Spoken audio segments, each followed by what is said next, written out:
అందరికీ నమస్కారం. రఘురామ్స్ గాంధీగిరి యూట్యూబ్ ఛానల్కి స్వాగతం, సుస్వాగతం.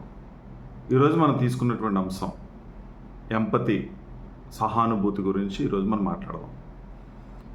ప్రస్తుత సమాజంలో మానవ సంబంధాలు చాలా దారుణంగా దెబ్బతింటూ ఉన్నాయి. ఒకరికొకరికి సంబంధం లేదు, స్వార్థం ఎక్కువైపోయింది, ఎదుటి వ్యక్తి గురించి ఆలోచించేటటువంటి పరిస్థితి లేదు. నేను ఈ పని చేస్తే ఎదుటి వ్యక్తికి ఏ విధమైన కష్టం వస్తుంది, ఇబ్బంది వస్తుంది, లేదా సమాజానికి ఏం హాని జరుగుతుంది అనేటువంటి ఆలోచన ధోరణి లేకుండా కేవలం స్వార్థంతోనే మనిషి జీవిస్తున్నటువంటి పరిస్థితి మనం చూస్తూ ఉన్నాం. ఎదుటి వ్యక్తి కష్టాన్ని అర్థం చేసుకునే పరిస్థితి లేదు. ఏదో నష్టం జరిగి కష్టం జరిగితే ఇబ్బంది వస్తే అయ్యో పాపం అనేదాకానే ఆగిపోయాం. అంటే కేవలం జాలి చూపిస్తున్నాం తప్పించి ఆ వ్యక్తి దృష్టికోణంలోకి మనం వెళ్ళలేకపోతూ ఉన్నాం.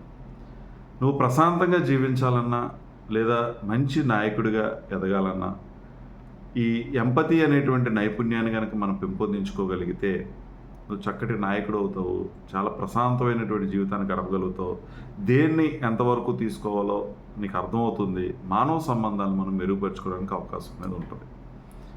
ఏంటి ఎంపతి గురించి మనం లోతుగా కనుక ఆలోచిస్తే, ఎదుటి వ్యక్తి మాట్లాడుతున్నటువంటి మాటల్ని కేవలం విని వదిలేయడంతో కాకుండా ఆ ఎదుటి వ్యక్తి మాట్లాడుతున్నటువంటి మాటను అర్థం చేసుకొని అతని పరిస్థితిలో కనుక మనం ఉంటే ఏంటి పరిస్థితి, మన స్పందన ఎలా ఉంటుంది, మన బాధ ఎలా ఉంటుంది, మన కష్టం ఎలా ఉంటుంది, మనం ఎలా ఫీల్ అవుతాం అని ఆలోచించుకొని దానికి అనుగుణంగా మనం ప్రతిస్పందించడం.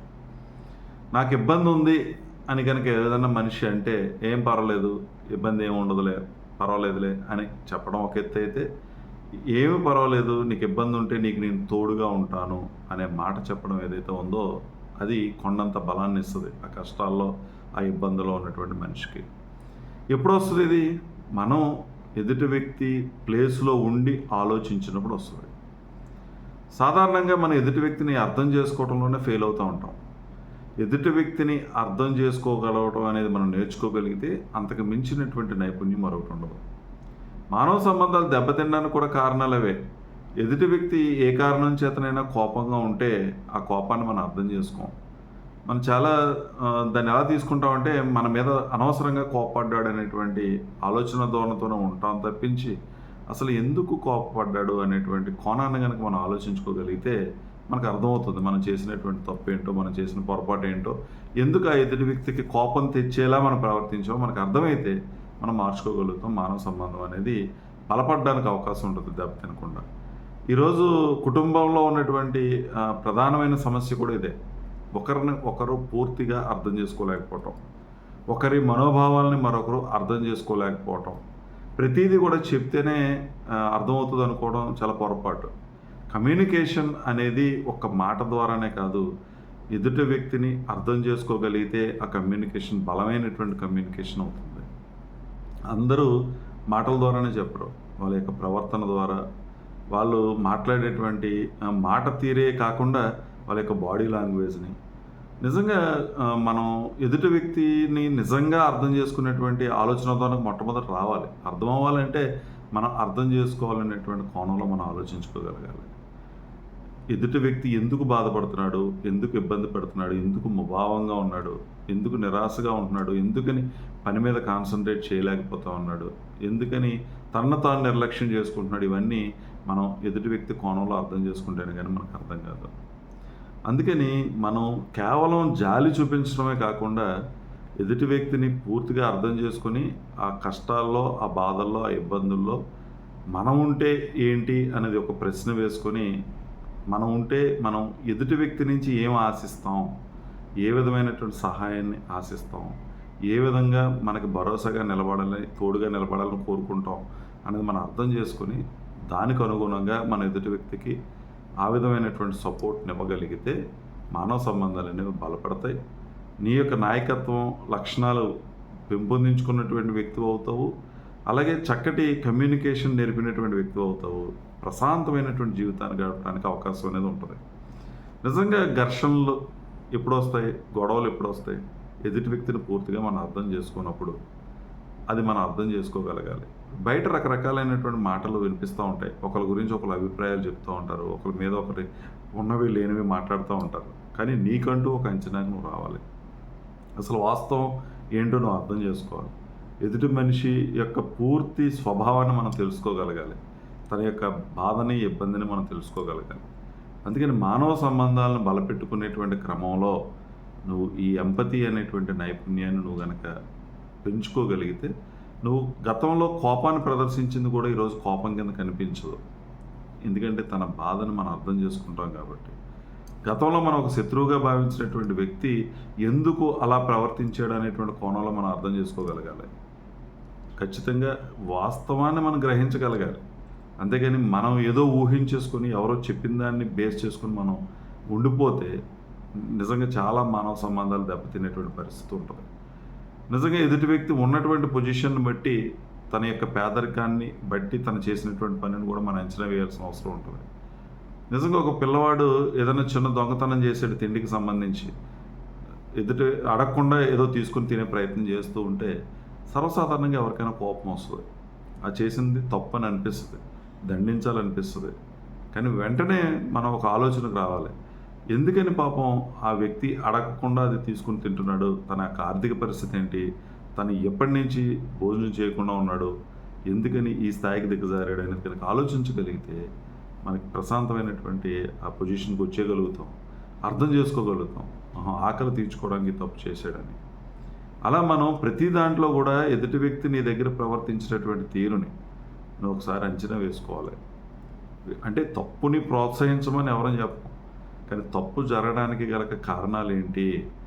భవిష్యత్తులో ఆ తప్పు జరగకుండా ఉండడానికి మనం ఏం చేయగలుగుతాం? ఆ వ్యక్తికి ఏ సహాయాన్ని అందించగలుగుతాం అనేటువంటిది మనం తెలుసుకోగలగాలి. నిజంగా విపరీతంగా బాధలో ఉండి, నిరాశలో ఉండి, కోపాన్ని ప్రదర్శిస్తూ ఉంటే ఆ వ్యక్తికి మనం ఏ విధమైనటువంటి భరోసాని ఇవ్వగలం, సహాయాన్ని అందించగలం అనేటువంటిది కూడా మనకు అప్పుడే అర్థమవుతుంది.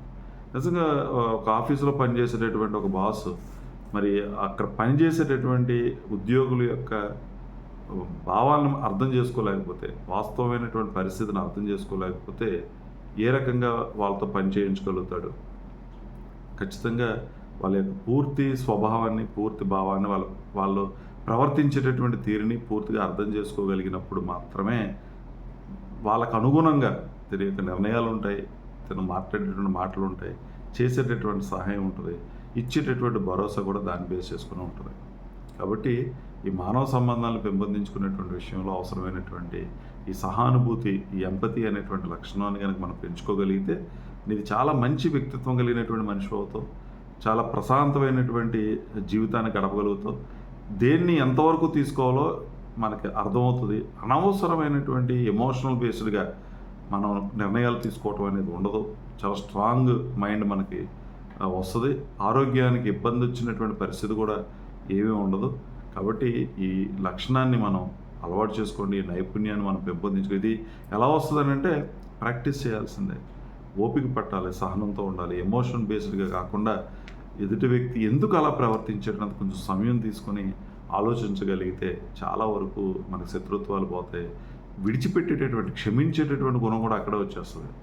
ఎవరో నేను మోసం చేసి ఉండొచ్చు, ఎందుకు మోసం చేశాడు అనే ఒక ప్రశ్న వేసుకోగలిగితే నిజంగా అతని స్వభావం మోసం చేసేటటువంటి స్వభావమే అయి ఉంటే విడిచిపెట్టే, ఇబ్బంది ఏం లేదు. నువ్వు ఏ నిర్ణయం తీసుకున్నది కూడా తప్పేం లేదు. కానీ పరిస్థితులకు అనుగుణంగా అలా చేయాల్సి వచ్చిందా ఏంటా అన్నది కనుక మనం ఆలోచన చేయాల్సిందే. ఈరోజు విపరీతమైనటువంటి దాడులు చూస్తున్నాం ఒకరి మీద ఒకరు, ప్రేమ వ్యవహారాల్లో కానీ వాటిలో కానీ. ఎందుకని ఇప్పటి వరకు ప్రేమించినటువంటి వ్యక్తి ఇప్పుడు కాదంటుంది అనేటువంటిది కూడా ఆలోచించుకోగలగాలి. పరిస్థితి ఏంటో, ఎదుటి వ్యక్తి యొక్క పరిస్థితి ఏంటో అర్థం చేసుకోగలిగితే ఈ దాడులు చేయడాలు, చంపేయడాలు ఉండవు. మనం ఉంటే ఏంటి ఆ పరిస్థితులు అనేటువంటిది ఆలోచించుకోగలగాలి. మనం కూడా ఎవరైనా నీతో అలా ప్రవర్తిస్తే, ఎవరైనా తప్పుడుగా మాట్లాడితే, తప్పుడుగా నీ దగ్గర ఉంటే నువ్వు వాళ్ళకి తిరిగి ప్రశ్నించు. నువ్వైతే ఏం చేస్తావు? నా ప్లేస్లో నువ్వు ఉంటే ఏం చేస్తావు? ఒక ఆలోచన అనేది క్రియేట్ అవుతుంది ఎదుటి వ్యక్తికి. అలాగే పిల్లల విషయంలో కూడా మనం వాళ్ళకి అర్థమయ్యేలాగా ఓపికతో, సహనంతో చెప్తే ప్రతిదీ అర్థమవుతుంది. నష్టం ఏం చేస్తున్నాడో, ఏంటి ఇబ్బంది పెడుతున్నాడో ఎదుటి వ్యక్తిని. ఎందుకంటే వాళ్ళు కొట్టుకుంటారు, ఇబ్బంది పెడతా ఉంటారు. పెడుతున్నప్పుడు అదే పరిస్థితి నీకు వస్తే ఏంటి అనేటువంటిది అది కనుక మనం అలవాటు చేయగలిగితే పిల్లలకి, వాళ్ళకి కూడా ఎదుటి వ్యక్తి కోణం నుంచి ఆలోచించడం అనేది అర్థమవుతుంది.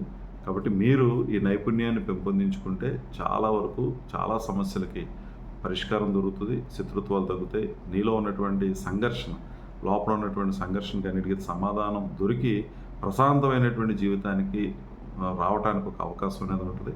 ఇక బంధాల విషయంలో అసలు తిరిగి చూడాల్సిన అవసరం లేదు. ఎప్పుడైతే నువ్వు అర్థం చేసుకునేటువంటి గుణం నీ దగ్గర ఉందో ఏది కూడా మనకి సమస్య అయ్యేటటువంటి పరిస్థితి లేదు. ఏ బంధం కూడా విచ్ఛిన్నం అయ్యేటటువంటి పరిస్థితి కూడా లేదు. ఈరోజు ఆడ మగ అనేటువంటి వ్యత్యాసం కూడా తగ్గిపోవడానికి కూడా ఇది ఒక కారణం అవుతుంది. ఆడవాళ్ళు పడేటటువంటి బాధలు, మగవాడికి ఉన్నటువంటి ఇబ్బందులు, బాధ్యతలు ఇవన్నీ ఒకరికొకరు భార్యాభర్తలు అర్థం చేసుకుంటే చాలా వరకు సమస్యలకి పరిష్కారం అనేది దొరుకుతుంది. కాబట్టి మీరు కూడా ఈ చక్కటి నైపుణ్యాన్ని పెంపొందించుకోండి.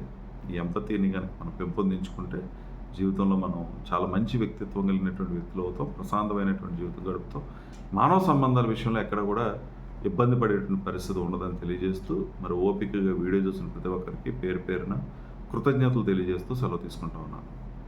ఈ వీడియో మీకు నచ్చినట్లయితే లైక్ చేయండి, షేర్ చేయండి, కామెంట్ చేయండి. మరిన్ని వీడియోల కోసం ప్రక్కనే ఉన్న బెల్ ఐకాన్ను క్లిక్ చేయండి. నా ఛానల్లో వచ్చే మరిన్ని ఇంట్రెస్టింగ్ వీడియోల కోసం సబ్స్క్రైబ్ చేయండి రఘురామ్స్ గాంధీగిరి యూట్యూబ్ ఛానల్.